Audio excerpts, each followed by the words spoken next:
धडगाव तालुक्यातील घाटली ग्रुप ग्रामपंचायतीत कोट्यवधींच्या भ्रष्टाचाराचा आरोप। उच्चस्तरीय चौकशीची नागरिकांची मागणी। विकास कामे केवळ कागदावरच, ग्रामसभा न घेता निधी खर्च केल्याचा आरोप। ग्रामसेवक व सरपंचांच्या भूमिकेवर प्रश्नचिन्ह।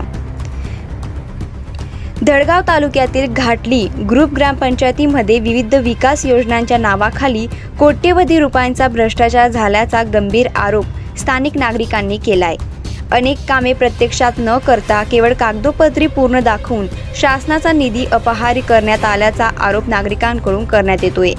या संपूर्ण प्रकरणाची निष्पक्ष व उच्चस्तरीय चौकशी करून दोषींवर कठोर कारवाई करावी अशी मागणी जोर धरते।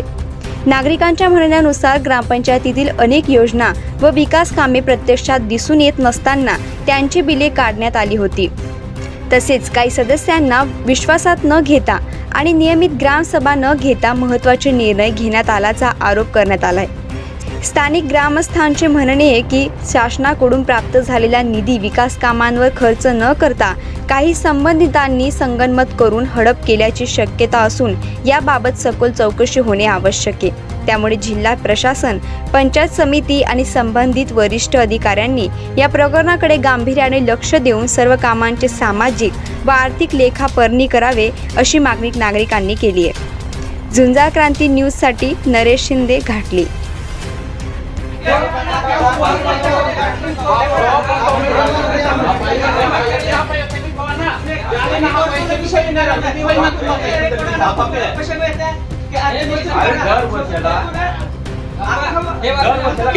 त्यांच्या मार्फत कसं वाटलं जातं रेशन?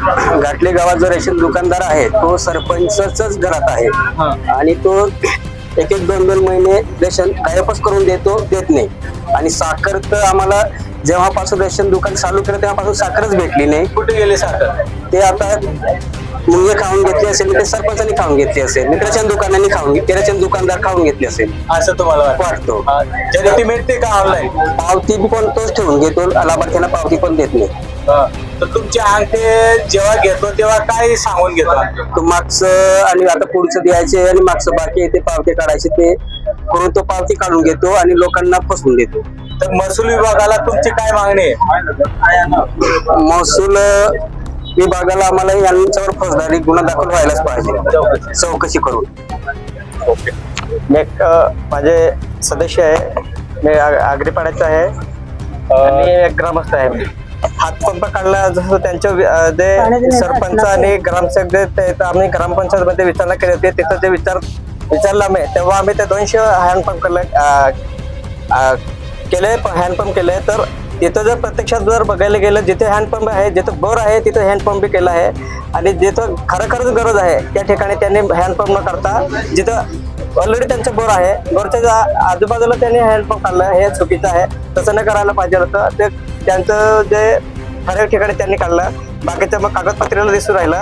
आणि आम्ही जेव्हा हे चौकशी केली, बघितलं ग्रामस्थांनी मिळून, तेव्हा मग हे जे प्रत्यक्ष बघितलं तेव्हा तर ज्या ठिकाणी जिथं प्रत्यक्ष जर बघायला गेलं तर त्यांचे जे मेंबर असतील त्याच्यात तेवढं काम केलं आहे। आणि आमचं कसं एक खेड्यापाड्याचे गाव पाड्या आहे, एका पाड्यात आमचे 10 लोक, 15 लोक, 20 लोक आणि जिथं आहे खरं बघायला गेलं तर जे जास्त लोक आहे तिथे करायला काम सोडून तिथं 1-2 काढून त्यांचे जे कार्यकर्ते असतील तिथे काढून घेतले आणि प्रत्यक्षात काम जो आहे खेड्यापाड्यावर ते झाले नाही आहे। आणि हा जो मोठा जो इतकं शासनाचा जो निधी येत आहे जोपर्यंत फक्त कागदपत्र दिसतो आहे आणि प्रत्यक्षाचं काम जर तपासणी केले तर ते चौकशी अंती सर्वांना दिसून येईल।